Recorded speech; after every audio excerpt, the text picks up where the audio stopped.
Boa tarde a todos. Meu nome é Aurilene Rosas, sou da equipe Alfa Pré-Vestibular, né? E como nós sabemos, sei porque todos têm acesso agora às informações, né? O Enem, saiu o edital do Enem, né? Então não podemos perder tempo. A nossa aula de hoje, né, é sobre Revolução Russa. Vamos a ela?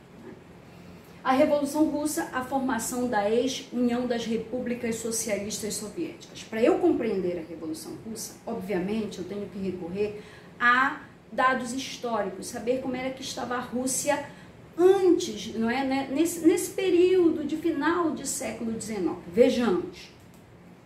Aí nós temos o líder Lenin da Revolução, Vladimir Ulyanov, vulgo Lenin, né, que é o grande... que é quem vai conduzir a revolução, como sempre, como todo estadista, sempre com aquela foto que, não é, os seus marqueteiros colocam, sempre colocando como que a propaganda coloca, sempre como líder, né, aquele que vê longe, aquele que vê melhor. Vamos continuar. Bem, nós temos aí o mapa da ex-União das Repúblicas Socialistas Soviéticas. Como era que estava a Rússia no final do século XIX. A Rússia, assim como o Japão, era feudal, era ainda feudal. Lembra que o Japão, né, acabou com o feudalismo, aí ele era Meiji, no final do século XIX, com o imperador Mitsuhito. Né? E a Rússia, como é que ela estava? Vejamos. Abolição da servidão no final do século XIX, né, e aumento de impostos cobrados dos camponeses. Os camponeses já sofriam muito, ainda tiveram que indenizar seus antigos proprietários por meio do aumento de impostos. Vejam só, não é à toa que nós vamos ter o assassinato dos Romanov. 80% da área do Império Russo era de posse coletiva, os Mir, comunidades camponeses, com instrumentos e métodos agrícolas primitivos. Aí é nesse contexto que nós vamos ter os kulaks. Quem são os kulaks? Burguesia rural, dona de terras mais vastas, que aumentou a compra e venda das terras, fazendo desaparecer os Mir. A industrialização na Rússia é importante, né, compreendermos que a industrialização na Rússia é uma industrialização tardia. A Rússia só passa por sua industrialização a partir da segunda fase da Revolução Industrial. Né? E de 100% do capital da Rússia, aproximadamente 90% eram de capital estrangeiro. Tá? E esse capital estrangeiro, japoneses, norte-americanos, ingleses, estavam muito voltados para quê? Para a indústria bélica, enquanto apenas 10% do seu capital era de capital natural, nacional, melhor falando. Ou seja, a Rússia tinha uma burguesia nacional bastante fraca, voltada quase que exclusivamente para a produção têxtil, para a produção de tecidos. Industrialização bélica, os investimentos estrangeiros no final do século XIX, a reduzida e enfraquecida burguesia russa, atuando apenas no setor têxtil, conforme a gente havia, não é, comentado com vocês. O poder centralizado não dava margem a nenhuma contestação. É o absolutismo dos Romanov. E os Romanov vão ter o apoio, sobretudo, de quem? Da nobreza, obviamente, não só da nobreza, mas também da Igreja Ortodoxa Russa, que muito lhe apoiava. Aí o czar, não é? O czar Nicolau II, lembra que ele vai ser assassinado em 1918, a mando, não é, dos bolcheviques, ele e toda a sua família. Nós ainda vamos analisar na aula de hoje. Manifestações populares, lembra que o custo de vida era alto, a situação era russa na Rússia, lembra que eu sempre falo isso para vocês, né? A situação era russa na Rússia, é só lembrar disso. Não é? Moradias sem nenhuma infraestrutura urbana, nós vamos ter na Rússia péssimas moradias, péssimas condições de higiene, não é? Grupos terroristas anarquistas surgem nesse momento na Rússia. Lembra que o século XIX é o século que nós vamos ter o quê? Doutrinas sociais como a Rerum Novarum, não é? Do catolicismo, da Igreja Católica, como o anarquismo, como o socialismo, tentando combater, né, as terríveis consequências do capitalismo industrial. Grupos terroristas anarquistas assassinaram o czar Alexander II em 1881. Alexander III revida com repressão, política mantida por seu sucessor, o czar Nicolau II. Em 1898 é fundado o Partido Operário Social Democrata Russo. E esse Partido Operário Social Democrata Russo, ele vai se dividir em 1903 no Congresso de Bruxelas. Bem, no Congresso de Bruxelas, nós vamos ter duas facções. De um lado, os bolcheviques, que significa maioria, os líderes Lenin e Trotsky. O que queriam os bolcheviques? Queriam uma atuação revolucionária, através de uma aliança entre operários e camponeses. Defendia o fim do absolutismo do czar, não é? E o fim do capitalismo. E o que queriam os mencheviques? Os mencheviques tinham como líder Martov, significa minoria, eram favoráveis a uma aliança com a burguesia, defendia a implantação gradual do socialismo através de uma política de reformas. Contrária à ação revolucionária, esperavam chegar ao poder por via eleitoral. Aí, mais uma vez, Vladimir Ulyanov e o Lenin, um dos grandes responsáveis pela Revolução Bolchevique. Os partidos políticos, outros partidos políticos nesse momento. O Partido Socialista Revolucionário, também dividido, né? De um lado, um líder Bakunin, esses são os anarquistas. Bakunin propugna, defende por táticas violentas para destruir o czarismo. Esses anarquistas liderados por Bakunin vão matar mesmo alguns czares, né? Outro líder do Partido Socialista Revolucionário era Pedro Kropotkin, e Pedro Kropotkin era anarquista que pregava não violência. Né? Do outro lado, o Partido Constitucional Democrata, também denominado Partido Cadete, né? Burguesia e nobreza, propugnavam, defendiam uma ideologia liberal, defendiam um sistema de governo semelhante àquele governo inglês da Revolução Gloriosa de 1688, 1689, que implantou na Inglaterra a monarquia parlamentarista. Aí as fases da Revolução, que nós vamos ver hoje, né? O primeiro ensaio geral, em 1905 nós temos o ensaio geral, dentro dele nós vamos ter o Domingo Sangrento e a revolta do encouraçado Potemkin, o principal navio de guerra do czar. Né? Depois nós vamos ter a monarquia constitucional, que vai de 1905 a 1917, a Revolução de Março, o czar renuncia, nesse momento o czar renuncia do czar, e aí nós vamos ter o governo do príncipe Lvov, né? E a tentativa de golpe de Kornilov, o governo do advogado Kerensky, né? E a ascensão de Vladimir Ulyanov e o Lenin ao poder. E a Revolução Socialista, com Lenin ao poder, os bolcheviques no poder. Como dizia Lenin, todo o poder aos sovietes. 1905, o início da contestação, o ensaio geral, a derrota na guerra contra o Japão, lembra da guerra russo-japonesa, 1904-1905, quando pela primeira vez na história, né, um país oriental derrota o quê? Uma potência europeia, no caso a Rússia. Né? Na guerra contra o Japão, pela disputa de áreas chinesas, fez crescer a insatisfação popular. Por quê? Porque o povo já estava, como nós vimos no slide anterior, o povo estava sofrendo demais devido às crises econômicas que os Romanov não conseguiam combater e ainda estavam combatendo, não é, na guerra russo-japonesa por possessões chinesas.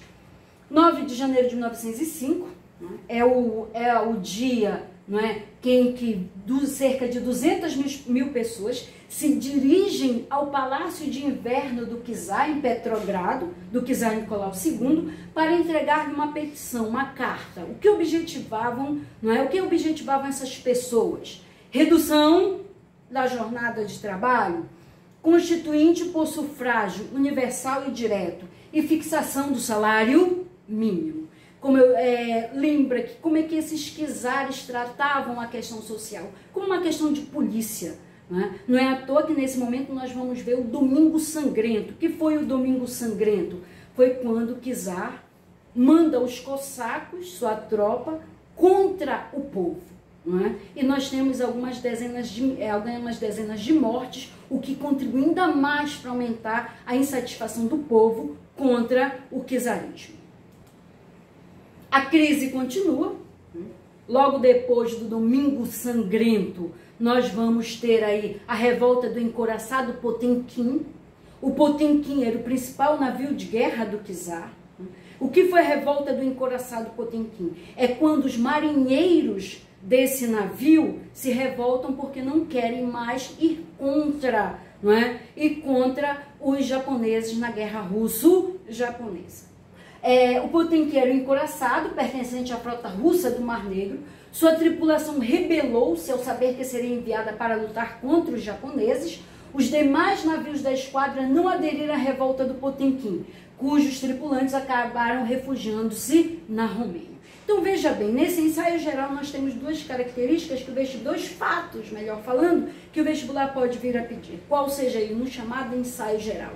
Né? O Domingo Sangrento e a revolta do encouraçado Potemkin, que já nos ilustra muito bem o que está vindo por aí, a queda do czarismo. Revoltas camponesas, é nesse momento que o czar retrocede, né? Ele resolve dar algumas concessões, tais como legalizar partidos políticos, convocar uma Assembleia Legislativa, a Duma, prevendo o voto censitário, só que a Duma com voto censitário, baseado na renda, resultou apenas na representação de apenas 2% da população, ainda era muito pouco. Greve geral de várias categorias, gráficos, padeiros e outros, é nesse momento que surgem os sovietes. Quem são os sovietes? São os conselhos dos trabalhadores. Mas que trabalhadores são esses? São os operários, os soldados, não é? E os camponeses, operários, soldados e camponeses. São esses representantes desses trabalhadores que vão ser chamados de sovietes. Greve geral, a greve continua, é nesse momento que nós temos um manifesto de outubro, não é? É instituído que a monarquia constitucional e a permissão da Duma, ou seja, nesse momento que o czar está vendo que a situação está ruim, ele retrocede. Só que, logo depois, o que ele faz? Ele manda prender os sovietes, né? Os líderes dos sovietes. Os sovietes são dissolvidos, seus líderes são presos e exilados. Em 1906, em reunião, ele reúne logo depois, ele percebe a revolta e ele dissolve a Assembleia Legislativa, a Duma. Né? Retorno de um governo absolutista, como eu bem falei para vocês, sempre com o apoio da Igreja Ortodoxa Russa. É nesse momento que ele chama o ministro Stolypin. O ministro Stolypin, ele tem uma visão melhor da situação, ele tenta propor reforma agrária, mas que não vai adiante, talvez pudesse, segundo alguns analistas, historiadores, essas reformas propostas por Stolypin pudesse frear o movimento, né, liderado por Lenin, a Revolução Bolchevique, mas como Stolypin fora assassinado por um anarquista, suas ideias não vingaram. A renovação das agitações, do ativismo político dos partidos socialistas, apesar da proibição oficial. Aí o que acontece? Primeira Guerra Mundial, né? Ou como muitos queiram, a Grande Guerra, de 1914 a 1918. Né? O estopim lá nos Balcãs, lá na Península Balcânica, em 1914, o assassinato do herdeiro do trono austro-húngaro Francisco Ferdinando, né? É assassinado junto com sua esposa Sofia na Bósnia e Herzegovina. Lembra que o assassinato de Francisco Ferdinando, herdeiro do trono austro-húngaro, só foi um estopim para a guerra. Né? Lembra que os países já estavam armados antes mesmo da guerra, chamada paz armada. E a Rússia entra na guerra. E entra na guerra ao lado de quem? A Rússia entra na guerra ao lado da Tríplice Entente, mas ela não tinha, nós já vimos, ela não tinha condições de estar na guerra. Né? Vindo de um recém-conflito no qual ela perdeu contra o Japão, lembram da guerra russo-japonesa? Lembram da situação terrível a qual se encontrava o povo? Não tinha condições, não é à toa que a Rússia foi muito prejudicada na guerra. Resultado durante a guerra, a Rússia perdeu cerca de 4 milhões de homens, o que aumentou ainda mais a insatisfação contra o czarismo. A oposição na Assembleia Legislativa cresce, na Duma, não é? O czar Nicolau II assume o comando do exército. Quando o czar Nicolau II assume o comando do exército, como é que ele assume esse comando do exército? Ainda tem a influência do monge Rasputin. Lembra do monge Rasputin? O monge Rasputin é aquele que se dizia visionário, um vidente, um bruxo, um místico Rasputin. E lembra que o príncipe Alexei, herdeiro do trono, não é? Do trono russo, ele sofria de hemofilia, e Rasputin acredita, se não sabe, mas certo é que ele conseguia controlar a sangria desatada do príncipe Alexei. E aí isso fazia com que a czarina Alexandra, né, ouvisse muito o que o monge analfabeto Rasputin tinha a dizer. E, né, segundo os pesquisadores, o grande responsável pela ida do czar para o fronte, ou seja, para a Primeira Guerra, foi o monge Rasputin, que disse ter sonhado com o quê? Ter sonhado com a ida do czar à frente do exército russo e ter ganho a guerra. Daí, né, acredita-se que o czar resolveu assumir o comando do exército, deixando dessa forma o governo burocrático nas mãos da czarina Alexandra, sob a influência do místico, do monge, do analfabeto monge Rasputin. É nesse momento que a multidão enfurecida invade o Palácio de Inverno de Petrogrado, investe sobre o edifício da Duma, e o czar ainda tentou chamar seu irmão Mikhail, ou Miguel, como queiram, para o poder. Mikhail viu que a situação era muito difícil, disse não, e aí não tem outra alternativa senão, não é, o czar Nicolau II renunciar. E aí nós temos uma segunda fase da Revolução, que é a Revolução de Março. Vamos a ela.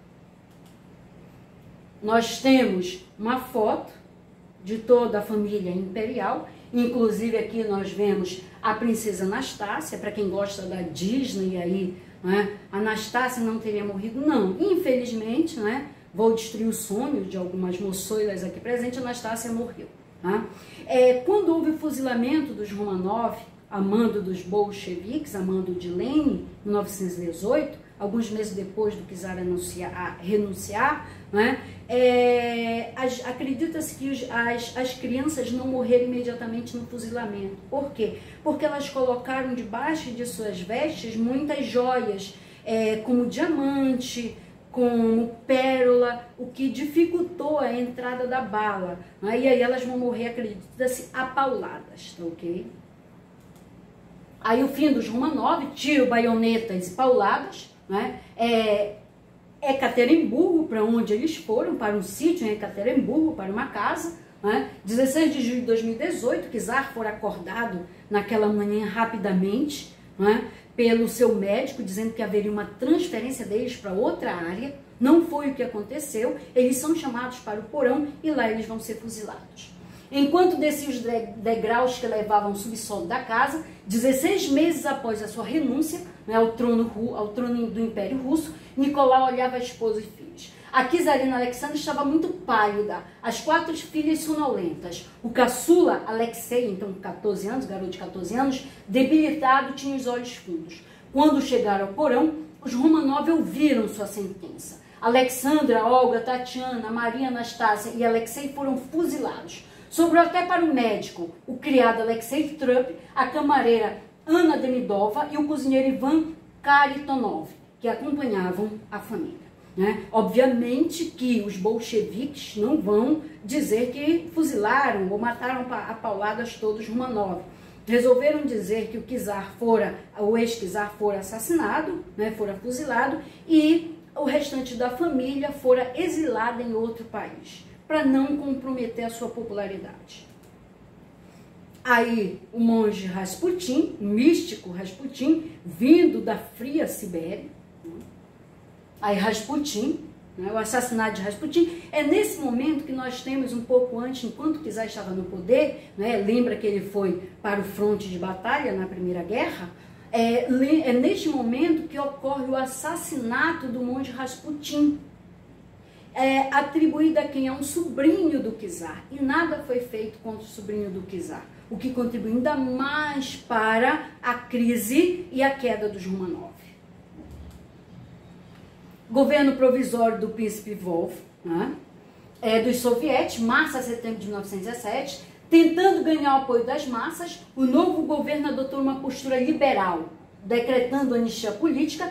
Com isso, milhares de prisioneiros foram libertados e centenas de exilados retornaram à Rússia. Entre eles, inúmeros revolucionários bolcheviques liderados por Lenin.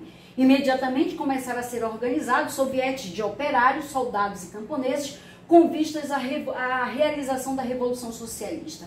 Recém-chegado do exílio, Lenin tentou um golpe de Estado em julho de 1917, mas falhou e foi obrigado a se esconder por algum tempo. Então lembra que Lenin tenta um golpe no início e não consegue, só depois. O príncipe Lvov foi substituído na chefia do governo provisório por um advogado chamado Kerensky, do Partido Social Revolucionário. Apesar do nome, essa era uma agremiação política moderada que gozava de uma certa popularidade. Mas qual foi o erro do Kerensky? Ter mantido a Rússia na guerra. A Rússia não tinha mais condições de estar na guerra. Tá? E ele manteve, obviamente que ele vai cair. Ministro da Guerra Kerensky, líder dos Trudovik, Partido do Trabalho da Pequena Burguesia Nacionalista. É nesse momento que se cria criam os sovietes em inúmeras cidades russas. Eu já disse para vocês, guardem bem isso, representação de camponeses, soldados e operários. República burguesa controlada pelo Partido do Cadete, o partido de uma burguesia moderada, favorável à continuação na guerra, adiando qualquer mudança.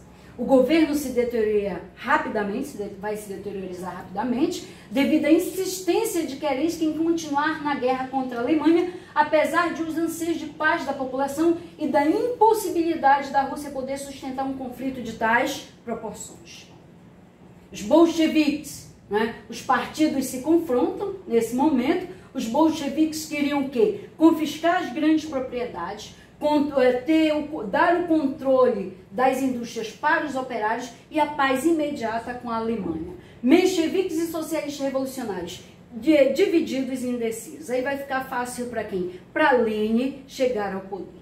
Abril de 1917, líder bolchevique Lenin, exilado em Zurique, na Suíça, volta à Rússia lançando as teses de abril.